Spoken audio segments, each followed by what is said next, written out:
애청자 여러분 안녕하세요. 2025년 4월 26일 하트앤서울 복음방송에서 보내드리는 주안의 하나 진행의 강승규입니다. 지난 한 주 우리를 하나님께로 더 가까이 이끌어가시는 그분을 바라보신 여러분 되셨기를 소망합니다. 안내 말씀드리며 오늘 방송 시작합니다. 저희 하트앤서울 복음선교회는 우리의 생명 되시는 하나님의 말씀을 성경적으로 바라보고 해석하여 우리 시대 성도들에게 전하는 사명을 감당하고 있습니다. 현재 하트앤서울 복음방송 CD는 미국 47개 주에 계시는 청취자분들께 배송이 되고 있습니다. 이곳 애리조나에서 시작된 CD 선교가 이렇게 여러 주에 걸쳐 전달되고 있는 것은 참으로 놀라운 일이고 또 감사한 일입니다. 세대가 변해가며 CD는 사라져가고 스마트폰 앱이나 유튜브로 방송을 들으시는 분들이 점차 늘어나고 있지요. 그러나 여전히 CD는 전도에 유용한 도구이기도 합니다. 최근에 저희 자료들을 살펴보니 우리 청취자 여러분들이 47개 주에 살고 계시기는 하지만 저희 하트앤서울 복음방송 CD가 한인 업소에 비치된 주는 47개 주가 되지 않습니다. 놀랍게도 미국 50개 주 중에 한인업소에 하트앤서울 복음방송 CD가 배치된 주는 27개 주로 아직 23개의 주에는 이 방송 CD를 모르는 분들이 이 방송 CD를 접할 수 있는 기회가 없다는 것을 알게 되었습니다. 세상이 점점 더 혼탁해지고 어두워져 가고 진리가 무엇인지 흔들려 가고 있는 이때에 오직 모든 것의 기준이 되시는 진리의 하나님의 말씀이 필요한 자들에게 전달될 수 있기를 간절히 소망합니다. 혹 여러분이 살고 계시는 지역 한인 업소에 저희 하트앤서울 복음방송 CD를 배치하는 복음의 전달자가 되기 원하는 분이 계시다면 사무실 602-866-8999로 연락 주시기를 부탁드립니다. 생명을 살리고 세우는 이 귀한 사역에 동참하실 여러분들을 찾고 있습니다. 자세한 문의는 사무실에 연락 주시기 바랍니다. 첫 찬양 함께 하신 후에 말씀 나누겠습니다.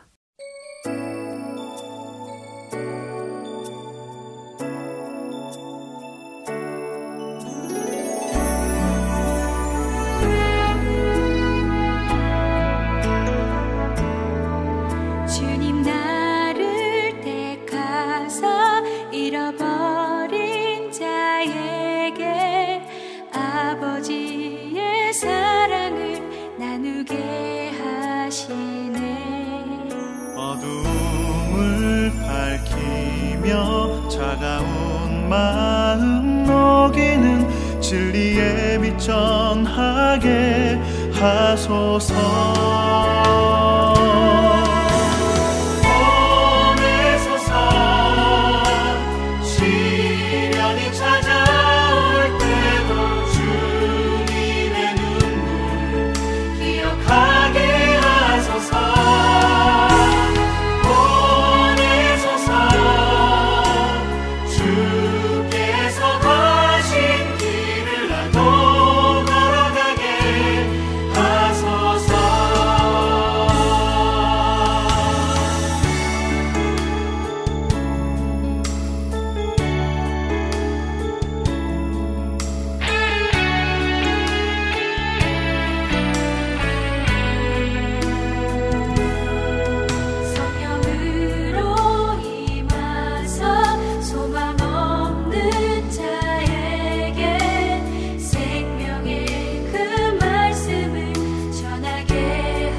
주께서 가신 길을 나도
마가복음은 복음서 중에 가장 먼저 쓰여진 복음서로 알려져 있지요. 또 동시에 사복음서 중에 가장 짧은 복음서이기도 합니다.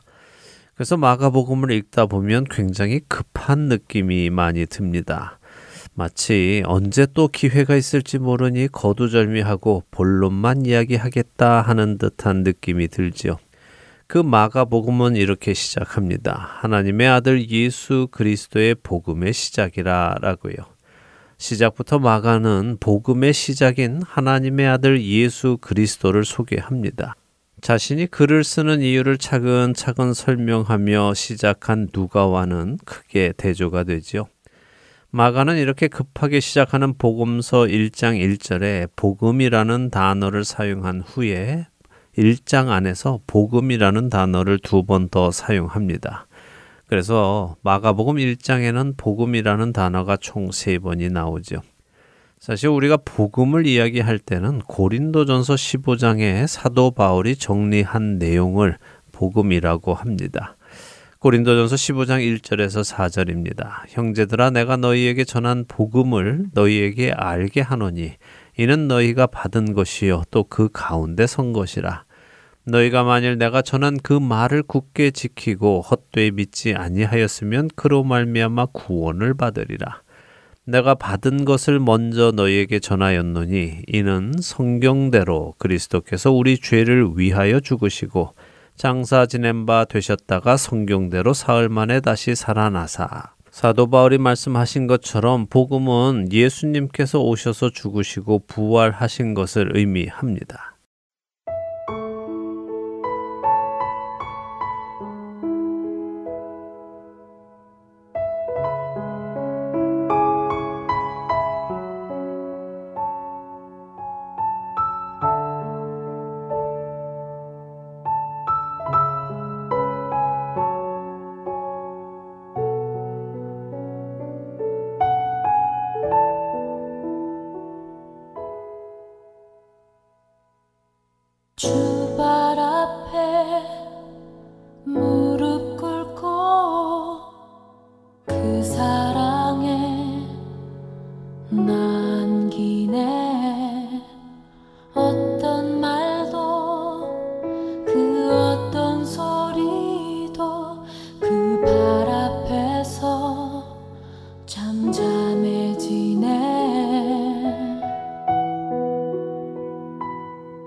분명 복음은 사도 바울의 설명처럼 예수님께서 이 땅에 오셔서 온전한 삶을 사시고 아무 죄도 없이 십자가에서 죽으시고 장사한 지 사흘 만에 부활하셔서는 천국에 가셔서 하나님의 보좌 우편에 앉아 계시다가 모든 믿는 자를 구원하러 오실 것이다 하는 내용이 맞습니다. 그럼에도 불구하고 마가는 마가복음 1장에서 복음을 3번이나 강조했습니다. 그는 특별히 이렇게 기록했지요. 마가복음 1장 14절과 15절입니다. 요한이 잡힌 후 예수께서 갈릴리에 오셔서 하나님의 복음을 전파하여 이르시되 때가 찼고 하나님의 나라가 가까이 왔으니 회개하고 복음을 믿으라 하시더라. 특이하지 않습니까? 분명 우리는 복음이 예수님의 죽으심과 부활하심을 의미한다고 조금 전에 나누었는데 마가는 아직 예수님의 십자가 이야기는 하기도 전인 마가복음 1장에 예수님께서 나타나신 그때부터 하나님의 복음을 전파하셨고 회개하고 복음을 믿으라라고 하셨다고 기록하고 있으니 말입니다. 그렇다면 마가가 말씀하고 있는 복음은 무엇일까요? 15절을 다시 한번 보겠습니다. 이르시되 때가 찼고 하나님의 나라가 가까이 왔으니 회개하고 복음을 믿으라. 여러분은 예수님이 이 마가복음 1장에서 말씀하시는 복음이 무엇이라고 생각하십니까? 그렇습니다. 복음은 하나님의 나라가 가까이 왔다는 것입니다. 하나님의 나라가 가까이 온 것, 그것이 곧 기쁜 소식, 복음인 것입니다. 예수 나를 위하여 십자가를 지을 때 세상 죄를 지시고 고초당하셨네. 예수 나를 위하여 십자가를 지을 때 세상 죄를 지시고 고초당하셨네.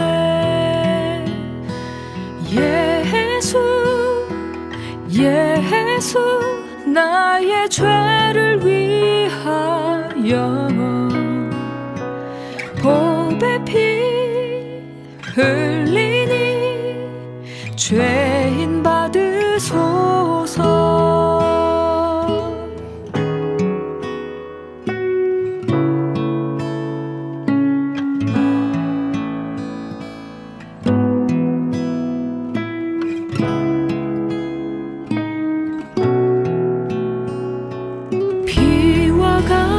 붉은 죄 없는 이가 없네.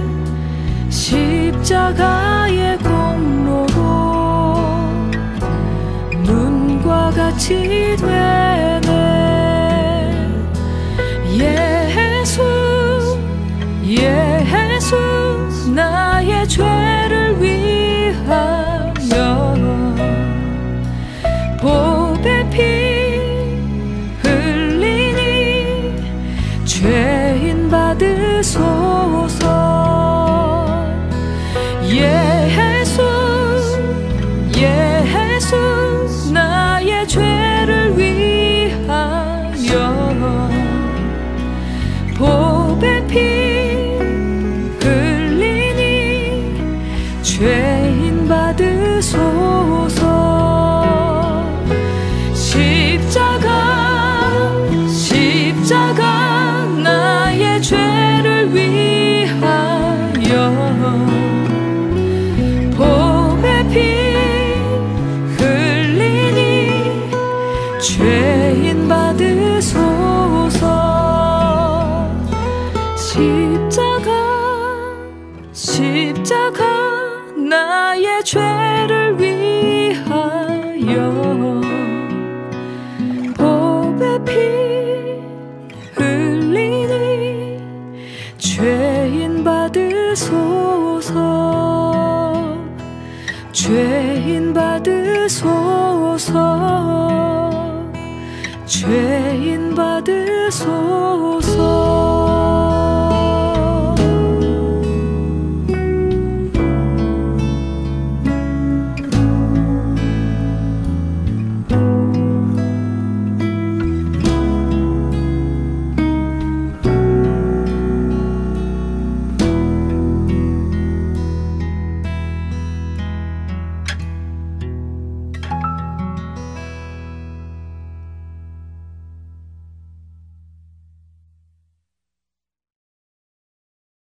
여러분과 함께 기도하는 1분 기도 시간입니다. 오늘은 이스라엘에서 사역하고 계시는 최순남 선교사님께서 기도를 인도해 주십니다.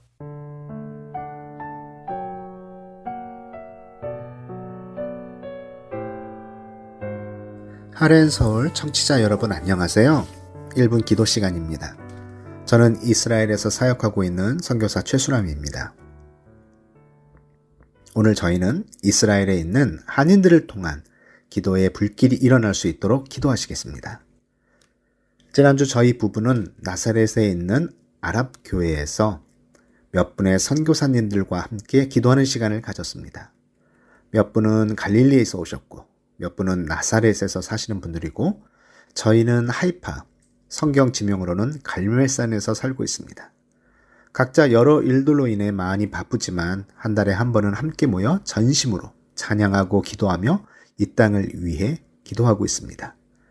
사실 대부분의 한인들이 모여 사는 예루살렘에는 함께 모여 기도하는 모임들이 몇 군데 있는데 그 외의 지역에는 한인들이 많이 살지 않아서 거의 전무한 상태입니다. 그런데 이번에 갈릴리, 나사렛 그리고 저희 하이파에서 사는 한인들이 함께 모여 기도를 하며 정기적인 이 기도회를 갖기로 했습니다.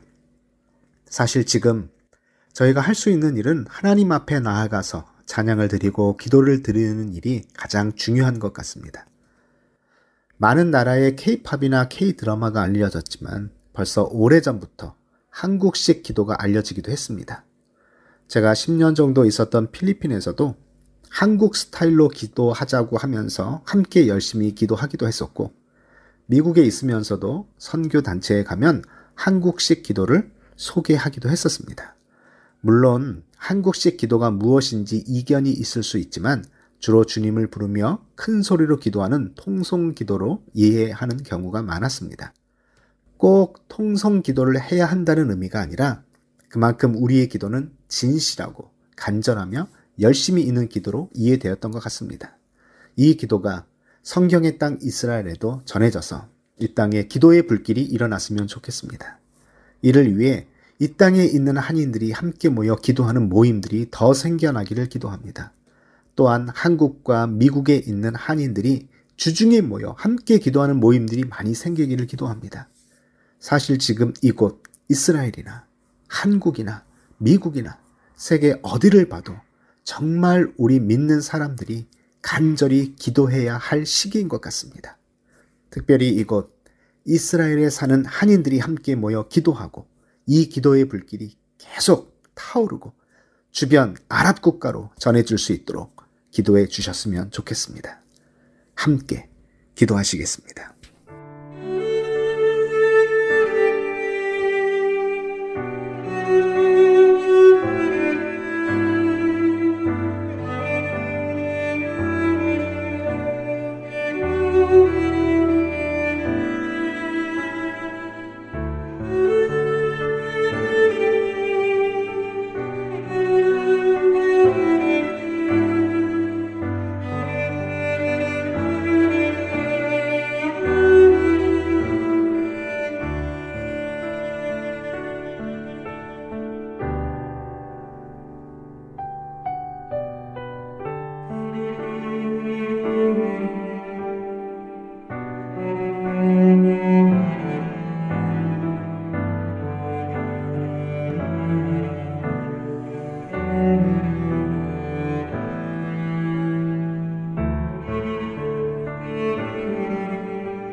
주님, 오늘 저희는 이곳 이스라엘에 사는 한인들을 통해 기도의 불길이 일어날 수 있도록 기도했습니다. 2000년 전 오순절에 간절히 기도할 때에 성령을 부어주시고 그 성령의 충만함을 통해 전 세계의 복음의 부흥이 일어난 것처럼 지금 저희는 주님의 성령이 너무나도 필요합니다. 이 땅에서 시작된 복음의 역사가 지구를 한 바퀴 돌아 대한민국 땅까지 전해졌고 그 복음을 받은 우리 한인들이 이 땅에 와 있습니다. 그런데 그 복음이 시작된 이 땅이 너무나 황폐해져 있는 것을 봅니다. 이 땅에 사는 한인들을 통해 기도의 불길이 다시 일어나기를 소원합니다. 나사렛, 갈릴리, 하이파, 요빠, 브엘셰바, 예루살렘, 그리고 이 땅 구석구석에서 하나님의 부르심에 순종해서 이 땅까지 와서 살고 있는 저희들이 서로 연합하게 해주시고 같은 마음을 품게 하시고 함께 모여 주님 앞에 부르짖는 저희가 되게 해 주시옵소서. 그래서 이 땅에 다시 한번 오순절 성령의 역사가 일어나게 해 주시고 이를 통해 땅끝까지 복음이 전해서 주님의 다시 오심을 준비하는 저희가 되게 해 주시옵소서. 예수님의 이름으로 기도드립니다. 아멘.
할텐서울 복음방송은 지난 2000년 3월부터 오늘 현재까지 순수 복음만을 전하고 있는 선교회입니다. 매주 댁에서 CD나 MP3 CD로 방송을 들으실 수 있고 스마트폰 앱이나 팟캐스트, 카카오톡과 홈페이지, 그리고 유튜브를 통해 여러분의 스마트폰에서 들으실 수 있습니다. 매주 토요일에 새로운 방송이 업데이트되고 있으며 4시간의 한국어와 1시간의 영어, 1시간의 일본어로 복음을 전하고 있습니다. CD 신청이나 방송을 듣는 방법에 도움이 필요하신 분들은 방송사 사무실 전화번호 602-866-8999로 해주시면 안내해 드리겠습니다. 지역 마켓 및 여러 가지 할인업소는 복음을 전할 수 있는 선교의 좋은 통로입니다. 아이다호 주에는 3,500명 정도의 한인들이 살고 계시다고 합니다. 현재 저희 하트앤서울 복음방송 CD를 받으시는 분도 없으십니다. 청취자분들 중 지인이 아이다호에 살고 계신 분이 있으시면 복음방송을 추천해 주세요. 또한 다른 방법으로 방송을 듣고 계시는 아이다호 청취자가 계시고 아이다호에 하트앤서울 복음방송 CD를 전하고자 하는 분은 사무실로 연락 주시기 부탁드립니다.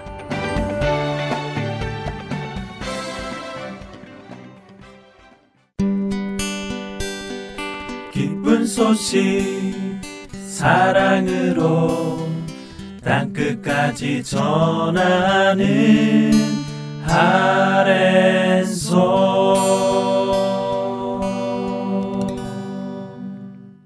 구약의 다니엘서를 공부하는 시간입니다. 흔들리지 않는 믿음 함께 하시겠습니다.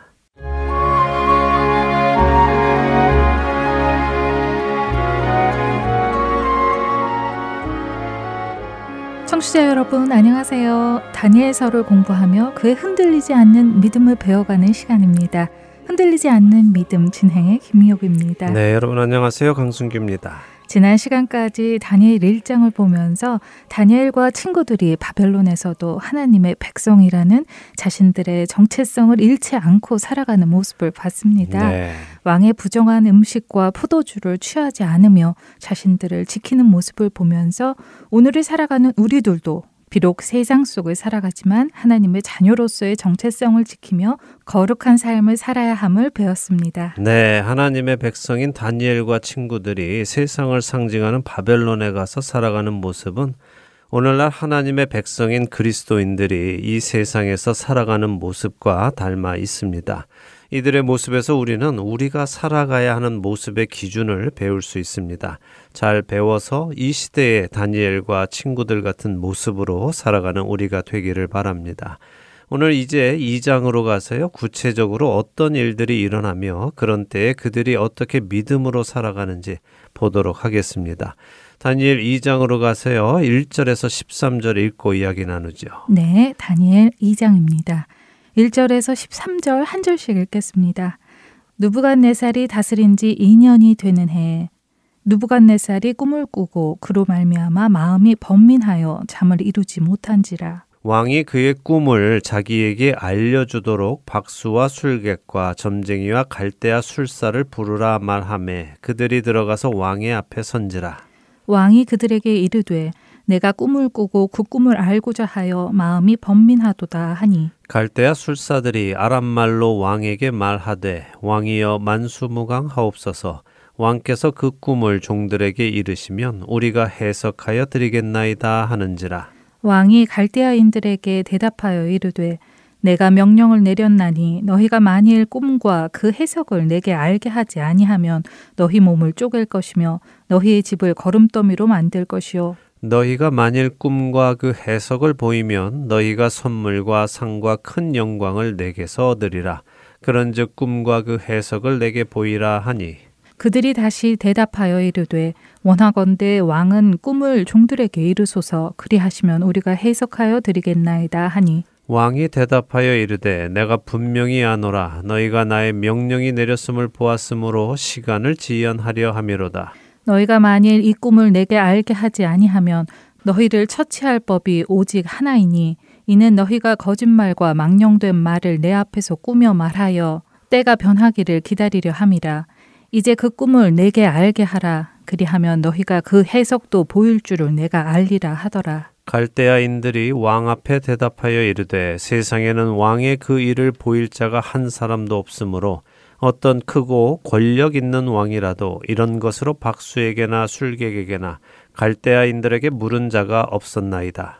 왕께서 물으신 것은 어려운 일이라 육체와 함께 살지 아니하는 신들 외에는 왕 앞에 그것을 보일 자가 없나이다 한지라. 왕이 이로 말미암아 진노하고 통분하여 바벨론의 모든 지혜자들을 다 죽이라 명령하니라.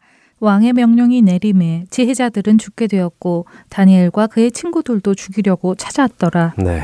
느부갓네살 왕의 꿈을 꿨는데 그 꿈을 해석하는 사람이 아무도 없어서 바벨론의 지혜자들이 모두 죽게 되었네요. 네, 그런 스토리죠. 1절부터 조금 생각해 보겠습니다. 1절은 느부갓네살 왕이 다스린 지 2년이 되던 해다라고 시작합니다. 기억력이 좋으신 분들은 앞장에 다니엘과 친구들이 포로로 끌려왔을 때 3년이라는 시간 동안 훈련을 받았다고 했는데 지금 느부갓네살이 다스린 지 2년이라면 아직 훈련 기간 중에 일어난 일인가 하는 생각을 하실 수도 있는데요. 그건 아니고요. 첫 시간에도 말씀드렸듯이 다니엘과 친구들이 포로로 잡혀올 때에 느부갓네살은 아직 왕이 아니었고 왕자였다고 말씀드렸죠. 그러셨죠. 예루살렘을 공격하던 중에 느부갓네살 왕의 아버지가 죽어서 느부갓네살이 바벨론으로 돌아가서 장례를 치르고 왕위에 오른 후에 다시 와서 이스라엘을 비롯한 주변국을 공격했다고 하셨어요. 예, 다니엘은 그러니까 느부갓네살이 왕이 되기 이전에 포로로 잡혀왔고요. 그 후에 느부갓네살이 왕이 되었으니 시기적으로 보면 3년의 훈련 기간이 끝난 앞장인 1장 뒤에 바로 이어서 일어난 일로 보는 것이 옳습니다. 자, 모든 것의 주인이신 하나님께서 모든 것을 하나님의 시간 안에서 진행하심을 볼 수가 있죠. 왜냐하면 느부갓네살이 꾼 이 꿈도 하나님이 주신 꿈이니까 그렇죠. 자, 느부갓네살이 이 꿈을 꾸더니 마음이 번민해서 잠을 이루지 못했다라고 합니다. 도대체 어떤 꿈이기에 잠을 이루지 못할 정도였을까요? 그러게 말입니다. 여기 번민했다는 표현은 파암이라는 히브리어인데요. 이 표현은 규칙적으로 치다 하는 의미입니다. 그러니까 계속해서 이 꿈이 느부갓네살의 마음을 쳐서 그로 다른 생각을 하지 못하게 하고 괴롭힌 것이죠. 그러니까 느부갓네살은 이 꿈이 무슨 의미인지 알게 될 때까지 괴로운 것입니다. 이런 이유로 그는 이 꿈을 해석할 수 있는 사람들을 부르죠. 그들이 박수와 술객과 점쟁이와 갈대아 술사들이군요. 네. 그런데 뭐 종류가 많네요. 이들이 다 각각 역할이 다른가 봐요? 예, 그랬던 것 같습니다. 박수와 술객이라는 말은 앞장인 1장에서도 나왔었는데요. 여기서 함께 설명을 드리려고 앞장에서는 설명드리지 않았습니다. 먼저 박수라고 번역된 하루투밈이라는 히브리어는 철로 만든 펜으로 돌판에 글을 쓰는 사람을 의미합니다. 철로 만든 펜으로 돌판에 글을 쓰는 사람이라고요? 네. 그게 어떤 일인가요? 정확히는 알 수 없지만요. 고대에는 종이가 없었고 돌판에 글을 새기는 경우가 많았죠.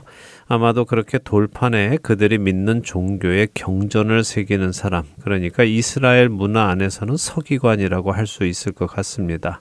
그렇게 경전을 쓰는 일을 하던가 아니면 주문을 쓰는 일을 하던 사람으로 보입니다. 그리고 술객은 영혼을 부르는 사람을 의미합니다. 영혼을 부른다고요? 네. 그러니까 영적 존재들과 대화를 나누려는 사람이군요. 무당처럼요. 맞습니다. 무당과 같은 사람입니다. 자, 그 다음에는 점쟁이가 있죠. 한국말로는 그냥 점을 치는 사람을 의미하겠지만요. 히브리어로는 입을 중얼거리며 주문을 외우며 마법을 행하는 사람을 의미합니다. 자, 그리고 마지막으로 술사가 있는데요. 이 술사는 바벨론의 점성술사들을 의미하는 것으로 보입니다. 점성술이면 별자리를 보고 점을 치는 사람들 아닌가요? 네, 그렇습니다. 별자리를 보고 길흉화복을 점치는 사람들이죠. 뭐 오늘날도 이런 사람들 많죠? 그렇죠.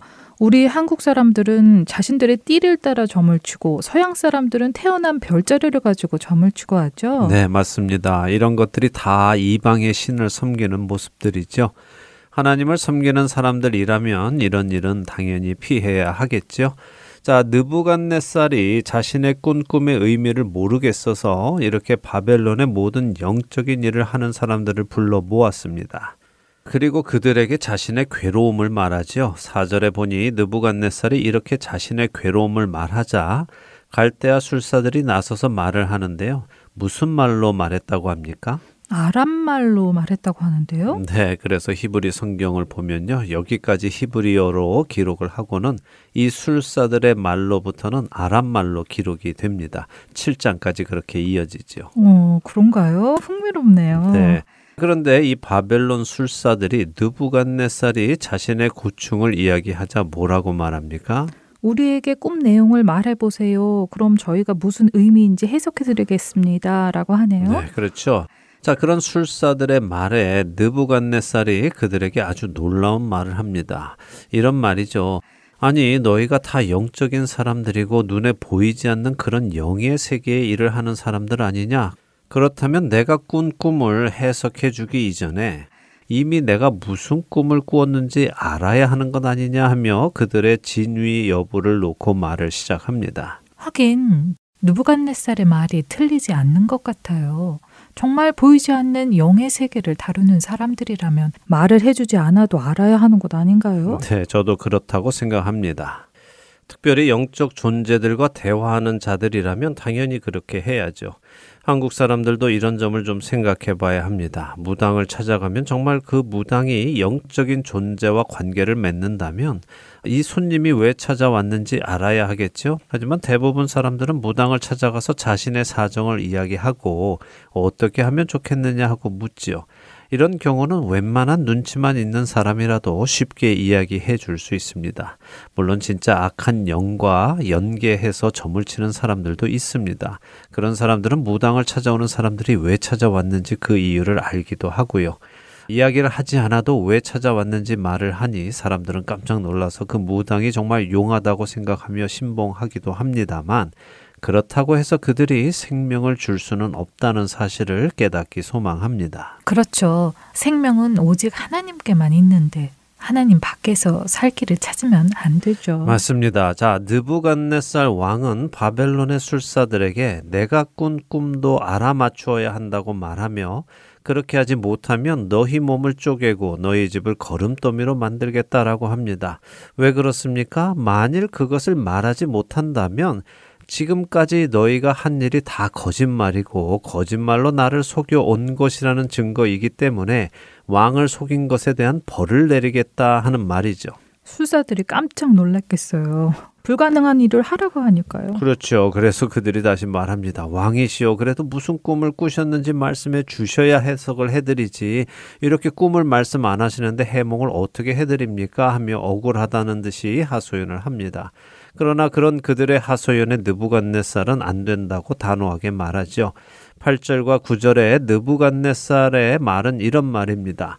너희가 내가 무슨 꿈을 꾸었는지 말하지 못한다면 내가 꾼 꿈을 말해주고 너희가 그 꿈을 해몽해 준다고 해도 너희의 해몽이 맞는지 아닌지 어떻게 알겠느냐라는 것입니다. 느부갓네살 말이 논리적인데요. 맞는 말이잖아요. 그들이 꿈 내용을 듣고 해몽을 해주었다 해도 그 해몽이 맞는지 아닌지 어떻게 알겠어요? 맞습니다. 사실 해몽이라는 것이 우리도 내용을 들으면 그럴듯하게 해석할 수 있지 않겠습니까? 아, 이건 무슨 뜻이고 저거는 무슨 뜻이고 얼마든지 꾸며낼 수 있지요. 느부갓네살은 그것을 잘 알고 있기에 그런 일을 미리 막는 것입니다. 자, 그러자 또 술사들이 10절과 11절에 말하는데 왕이시여 왕이 시키시는 그런 일을 할 수 있는 사람은 존재하지 않습니다. 남이 무슨 꿈을 꾸었는지 알아맞출 수 있는 것은 사람이 아닌 신에게나 가능한 일입니다. 이런 불가능한 일을 시킨 왕은 없었습니다 하며 지금 느부갓네살 왕이 시키는 일이 말도 안 되는 일이고 부당한 일이라고 불평을 하는 것입니다. 그러나 동시에 이들의 이 말은 앞으로 일어나는 일이 사람이 할 수 있는 일이 아니라 하나님이 하시는 일임을 알 수 있는 복선을 까는 것이기도 하죠. 그렇네요. 그들이 자신들의 입으로 이 일이 사람의 일이 아니라 신의 일이라는 것을 자백하네요. 예, 이렇게 바벨론 술사들이 자신들의 사정을 항변합니다만 이로 인해 느부갓네살은 더 진노합니다. 왜냐하면 이들이 바벨론의 지혜 있는 자들이라고 불려왔는데 이제 보니 지혜가 없는 것이 드러난 것 아닙니까? 느부갓네살의 입장에서는 지금까지 이런 자들을 훈련시키느라 좋은 것 먹여가면서 몇 년씩 훈련시켰잖아요. 느부갓네살의 입장에서는 배신감도 느꼈겠어요.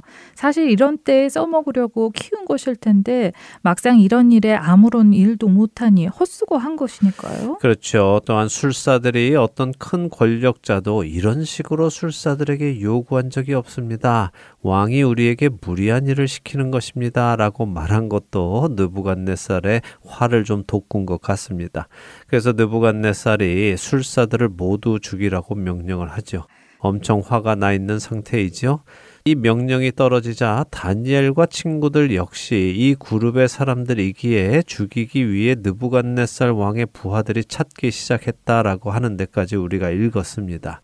자, 이 말은 다니엘과 친구들은 여기에 불려 나가지는 않았다는 것이죠. 그렇네요. 다니엘과 친구들은 왜 여기에 불려나가지 않았을까요? 글쎄요. 그 이유는 명확히 모르겠습니다. 그러나 제가 생각할 때에 다니엘과 친구들은 이 점치는 일, 귀신과 접하는 일은 하지 않았기 때문이라고 생각합니다.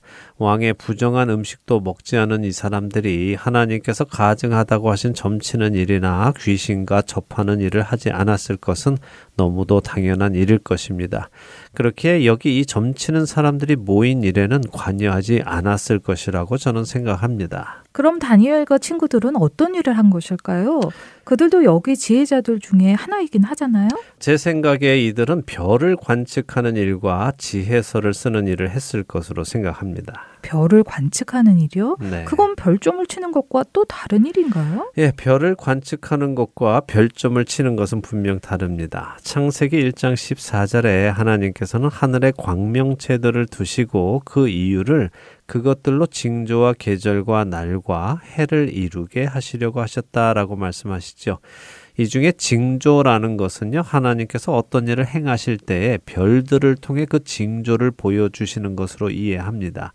이것은 분명 점치는 것과는 다릅니다. 어떻게 될까 알아보는 것하고 하나님께서 어떻게 하시겠구나 하는 것하고는 다르죠.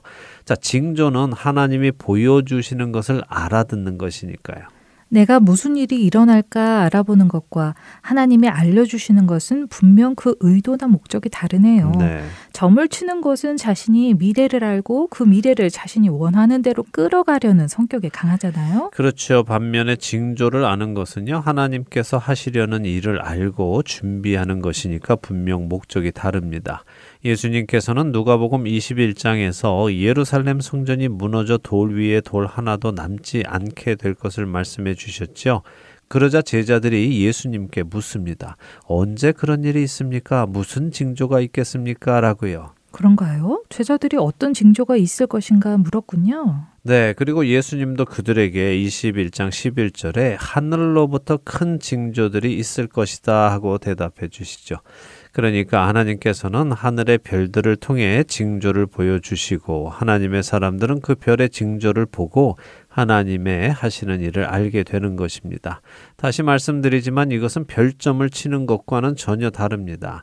사실 다니엘이 이렇게 별의 징조에 대해 공부를 했고 그 징조들에 대해 바벨론에서 책을 써 놓았기 때문에요. 먼 훗날 예수님이 태어나실 때에 우리가 흔히 동방박사라고 하는 사람들, 곧 바벨론의 지혜자들이 별을 보고 이스라엘의 왕이신 예수님을 만나러 오게 되는 것입니다. 아, 그들이 바로 바벨론에서 온 지혜자들이었군요. 네. 그렇네요. 그들도 별을 보고 징조를 알게 된 것이군요. 네, 중요한 것은 우리가 이 다니엘을 읽어 나가면서요. 다니엘과 친구들이 하나님의 백성으로 이 세상과 구별된 거룩한 삶을 살았다는 기준을 가지고 읽어 나가야 하고 그렇게 해석해 나가야 한다는 것입니다. 성경에서 하나님께서 꼽으시는 세 명의 의인이 있는데요. 이 세 명의 의인은 하나님께서도 특별히 대하시는 분이십니다. 표현이 이상할 수도 있지만요. 하나님께서 함부로 대하지 않는 사람들인데요. 누군지 혹시 아시겠습니까? 하나님께서 꼽으시는 성경의 의인 3명이요? 네. 글쎄요. 누굴까요? 물어보시는 것을 보면 다니엘은 들어갈 것 같아요. 예, 맞습니다. 다니엘은 들어갑니다. 에스겔 14장에 보면 하나님께서 14절과 20절에 두 번에 걸쳐서 세 명의 의인의 이름을 말씀하시는데요. 그 중에 에스겔 14장 20절을 한번 읽어보실래요? 네, 에스겔서 14장 20절입니다.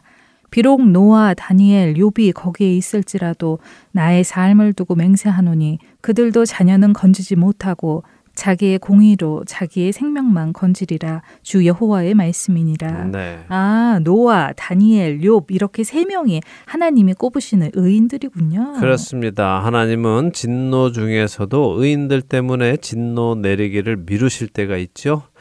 출애굽한 이스라엘 백성들에게 진노하셔서 그들을 멸하려고 하셨다가도 모세의 간구로 인해 뜻을 돌이키기도 하셨고요. 소돔과 고모라의 진노를 내리실 때도 의인 10명이 있으면 진노를 내리지 않겠다라고 하시기도 하셨습니다. 자, 그런데 에스겔서 14장에서는 그렇게 긍휼하신 하나님께서 노아와 욥과 다니엘 이 세 명이 거기에 있다 해도 참을 수 없으실 만큼 이스라엘이 타락했다는 것을 말씀하고 계시는 것입니다. 어쨌든 중요한 것은 하나님께서 꼽으시는 이 세 명의 의인이 노아와 욥과 다니엘이라는 것입니다. 참고로 이 중에 유대인은 다니엘 하나입니다. 노아는 이스라엘 민족이 있기 이전에 첫 번 세상의 사람이었고요. 욥은 유대인이 아니었죠. 아, 그러네요. 생각을 못했었는데 다른 2명은 유대인이 아니었네요. 어쨌든 다니엘이 유대인 중에 손꼽히는 의인이라는 것이네요. 부럽습니다. 예, 하나님께서 의롭다고 해주시는 것이 정말 부러운 일이죠. 우리가 비록 지금껏 그렇게 살지 못했다 하더라도요. 앞으로 그렇게 의로운 사람으로 살아갈 수 있기를 바랍니다. 자, 오늘 흔들리지 않는 믿음, 느부갓네살 왕이 꿈을 꾸고 그 꿈이 무슨 꿈인지 맞추지 못한다면 모두 죽임을 당할 것이다 라는 선언을 해서 바벨론에 있는 모든 지혜자들이 죽임을 당할 위기에 처해진 상황을 살펴보았습니다. 이제 다음 주에는 다니엘과 친구들이 이 상황에서 어떻게 행동하는지 보도록 하겠습니다. 네, 기대가 됩니다. 그들을 통해 우리가 배울 점들을 배울 수 있게 되기를 바랍니다. 흔들리지 않는 믿음, 다음 주에 다시 찾아뵙겠습니다. 안녕히 계세요. 안녕히 계십시오.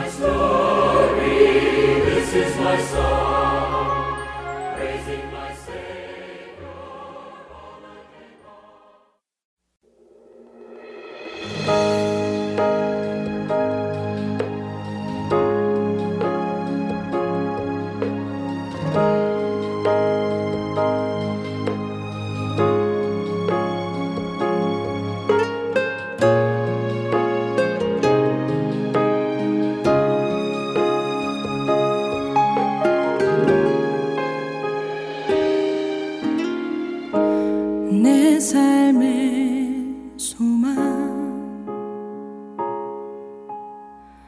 내가 바라는 한 분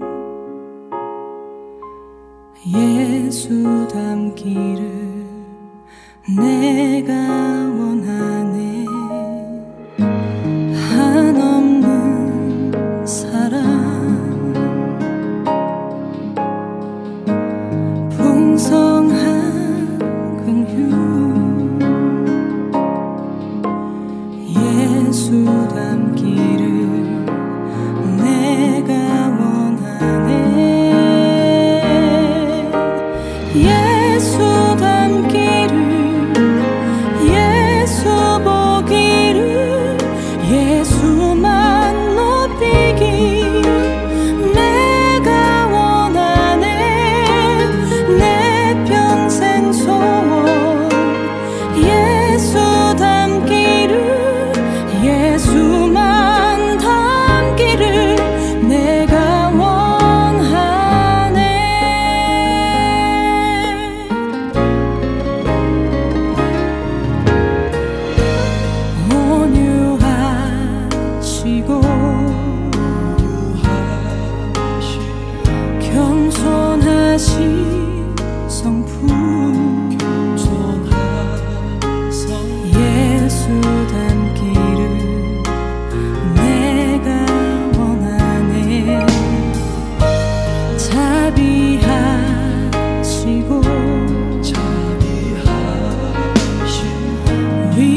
때가 찼고 하나님의 나라가 가까이 왔으니 회개하고 복음을 믿으라.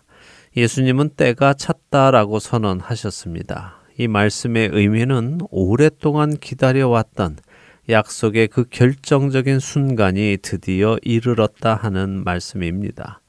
그리고 그 오랫동안 기다려온 약속의 순간이 바로 하나님의 나라가 가까이 왔다는 놀라운 소식이죠.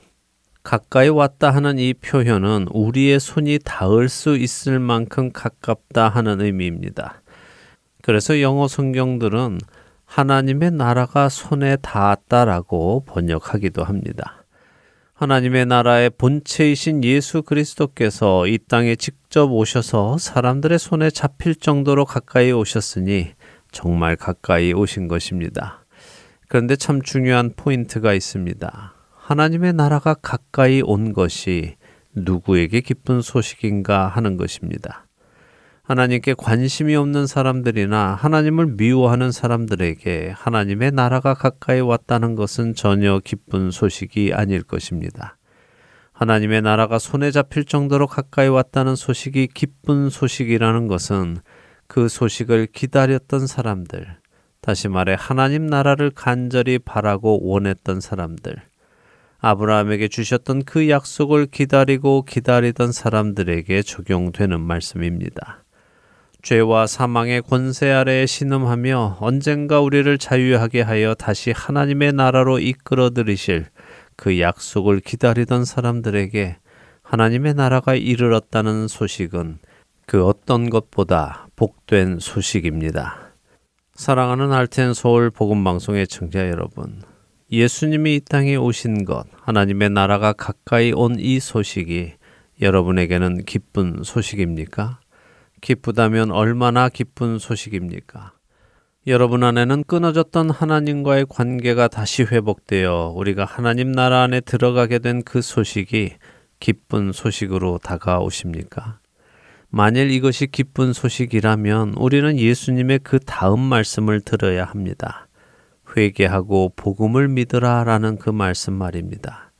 그리고 예수님은 한 가지 말씀을 더 붙이시죠. 바로 이어지는 마가복음 1장 16절과 17절입니다.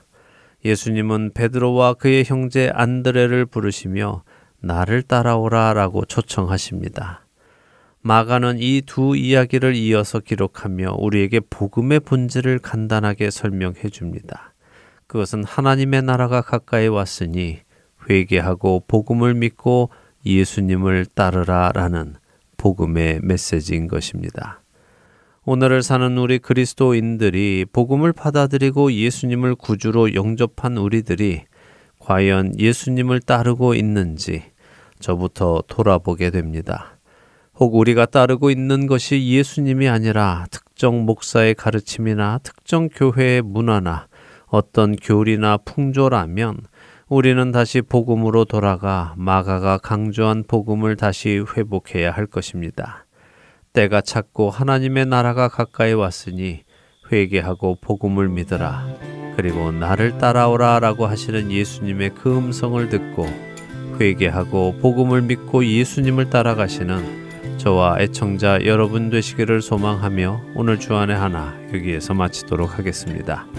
함께해 주신 여러분들께 감사드리고요. 저는 다음 주 이 시간 다시 찾아뵙겠습니다. 지금까지 구성과 진행의 강순기였습니다. 애청자 여러분 안녕히 계십시오.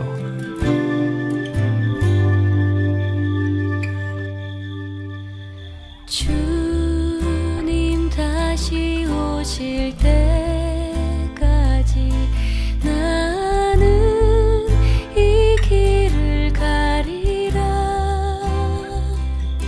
좁은 문 좁은 길 나의 십자가 지고